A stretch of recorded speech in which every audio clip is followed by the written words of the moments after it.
Pernah dengar orang mabuk nantang setan? Halo, salam kenal. Nama gue Dondi. Gue mau cerita tentang kejadian horor yang dialami oleh teman gue. Cerita ini tuh sekitar 20 tahun yang lalu lah. Jadi ada teman gue, kita sebut aja namanya Raka. Si Raka ini punya temen namanya Bayu. Ya, si Bayu ini anaknya suka minum-minuman keras lah, suka mabuk gitu.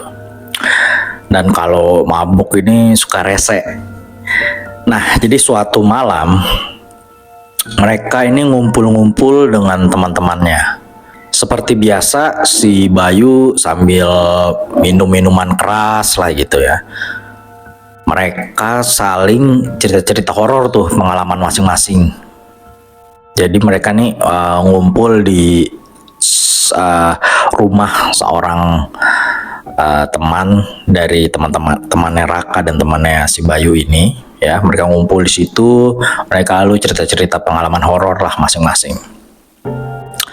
Nah, si Bayu ini dia ini orangnya nggak percayaan lah sama hal-hal seperti itu, hal-hal mistis. Jadi di antara teman-teman tongkrongan itu cuma Bayu yang tidak bercerita gitu, dan dia kayak meremehkan gitu cerita-cerita horor dari teman-temannya, yang ya dibilang lah mana ada sih setan gitu kan, itu cuman kayak halusinasi mereka aja lah gitu. Udah tuh waktu semakin malam, sekitar pukul 1 lah, 1 malam, Raka dan Bayu ini ya pamit pulang ya.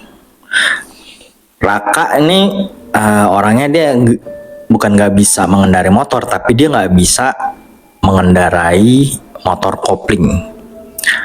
Sementara dia ke sana sama Bayu itu menggunakan motor Bayu, dan motor Bayu itu motor kopling. Nah, dia tahu nih sebenarnya si Bayu ini kan mabuk ya gitu, tapi dia di satu sisi dia nggak bisa nih bawa motor kopling. Akhirnya juga Bayu udah yang kekeh, dia udahlah gua aja yang nyetir gitu kata Bayu. Akhirnya Raka dengan terpaksa ya udahlah gitu kan, dia pada nggak pulang ya, walaupun Bayu emang udah agak mabok gitu, tapi dia masih bisa sih mengendalikannya gitu kan.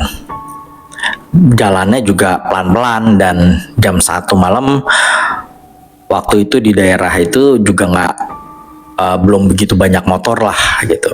Dan sampailah mereka ini ke sebuah daerah di mana di situ itu ada sebuah universitas negeri yang sangat besar ya. Dan universitas itu dikelilingi oleh banyak hutan-hutan gitu. Bayu dia saat berjalan, dia tiba-tiba membelokkan motornya masuk ke dalam universitas itu. Jadi di universitas itu ada emang jalur masuk yang masih bisa dilalui ya, tidak ditutup untuk menuju ke hutan-hutan itu gitu. Dia baru ditutupnya itu setelah mendekati kayak gedung-gedung kampus itu baru tutup gitu, tapi jalan menuju ke sananya itu tidak ditutup. Jadinya orang-orang bisa mengakses ke situ gitu, tapi nggak bisa mengakses ke dalam kampusnya. Nah, dia belok tuh tiba-tiba itu kan ke universitas itu. Woi, kok lu belok sini sih, kata Raka. Si Bayu ngomong, "Kak, gue mau membuktikan kalau setan itu nggak ada.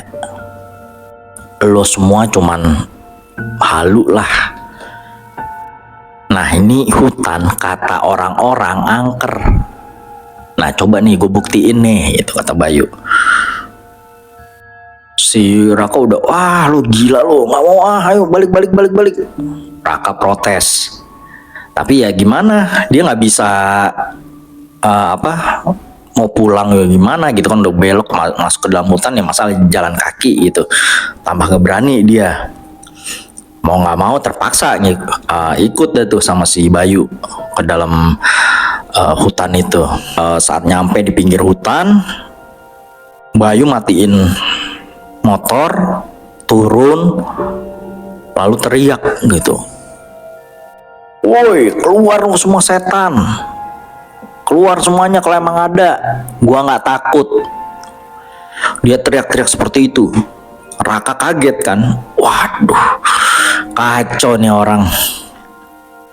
Bay, lu mabuk ya?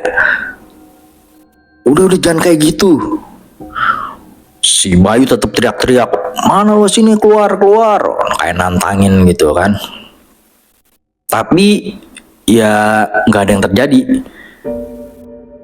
Selama beberapa saat si Bayu teriak-teriak juga nggak ada apa-apa.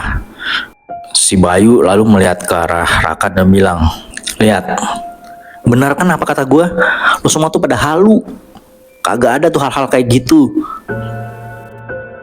Si Raka ngomong, udah terserah lo deh, gua mau pulang sekarang juga. Udah yuk, cepetan yuk. Akhirnya mereka berdua menuju motor lagi, ya, dan bersiap untuk pulang. Bayu pun mulai tuh menyalakan motor, tapi gak bisa nyala. Lalu dia selak motornya, juga gak nyala. Wah, mulai itu Raka juga udah mulai merasakan, waduh, kacau nih.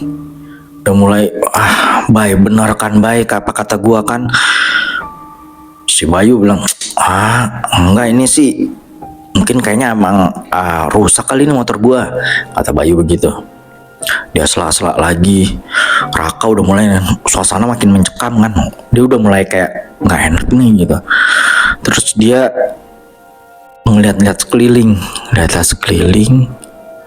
Lalu dia ngeliat ke atas pohon. Dia melihat ada sosok putih meloncat-loncat di antara dahan-dahan pohon di hutan itu. Saking takutnya dia nyolek Bayu, Bay, lo lihat deh ke atas. Si Bayu, apaan sih? Dia masih sibuk sama motornya, tapi akhirnya dia juga nurutin tuh. Dia ngelihat ke atas dan Bayu kaget. Dia melihat hal yang sama dengan yang Raka lihat. Ada sesosok putih dan gak cuma satu, ada mungkin sekitar 4 apa 5, banyak gitulah, loncat-loncat dari dahan yang satu ke dahan yang lain. Wah, mereka berdua udah ketakutan. Raka udah baca-baca gitu kan. Astagfirullah. Terus Raka bilang ke Bay, mendingan lo sekarang minta maaf ke mereka. Udah, minta maaf. Si Bayu yang takutan juga awalnya kayak ragu, tapi ya mau bagaimana gitu. Dia juga nggak tahu apa yang harus dia lakukan ngelihat sosok-sosok itu. Akhirnya dia pun ya udah minta maaf gitu. Dia minta maaf karena ngomong seperti itu, menantang mereka. Dia minta maaf gitu kan. Si Raka pun ikut-ikutan juga minta maaf gitu. Setelah berapa lama mereka minta maaf, mereka ngelihat ke atas udah nggak ada. Gak tahu sosok itu kemana. Bayu pun buru-buru nyalain motor, dan kali ini bisa. Legaan, si Raka juga lega. Udah, ayo, jalan. Jalanlah mereka. Sepanjang perjalanan gak ada kata apa-apa. Sampailah di rumah Raka, ya kan. Raka dianterin dulu sama Bayu. Raka turun. Saat Raka turun, ya, lalu Bayu pergi untuk pulang ke rumahnya. Si Raka ngeliat nih, di belakang Bayu ada sesosok perempuan, ya seperti perempuan sih, berambut putih gitu. Karena si Bayu juga si Raka juga nggak bisa ngeliat jelas gitu mukanya seperti apa, tapi dia ngeliat ya sosoknya itu rambutnya panjang, putih, duduk di belakang joknya si Bayu. Raka ya udah diem aja. Jadi juga nggak berani gitu ngasih tahu si Bayu, takutnya kalau Bayu nggak ngeliat apa-apa gitu, ketakutan nanti gimana. Ya udah, keesokan harinya Raka menceritakan hal itu baru tuh ke Bayu. Tapi kata Bayu, enggak sih, dia nggak mengalami apa-apa, sampai rumah pun ya paling, kata Bayu, dia mengalami mimpi buruk gitu. Dia mimpi buruk ketemu persis sosok yang seperti diceritakan sama si Raka gitu. Ada perempuan, rambutnya panjang, putih, katanya mukanya serem banget gitu. Tapi ya itu mimpi buruk gitu, kata si Bayu, karena dia pas bangun ya udah nggak ada siapa-siapa gitu kan. Lalu si Bayu mengajak Raka untuk ke bengkel. Raka, temenin gue yuk ke bengkel gitu, kata Bayu. Akhirnya mereka berdua ke bengkel. Si Bayu ini walaupun sudah mengalami kejadian seperti itu, tetap kayak nggak percaya. Mungkin yang gue lihat itu ya cuman halusinasi gue gitu, terpengaruh oleh si Raka yang ketakutan, gue jadi ikut takut, panik, dan lagi gue mabok gitu kan. Pikir si Bayu seperti itu. Akhirnya dia berpikir bahwa motor yang nggak bisa nyala itu ya karena emang mungkin ada masalah lah gitu di motornya. Akhirnya dia ke bengkel gitu sama Raka gitu.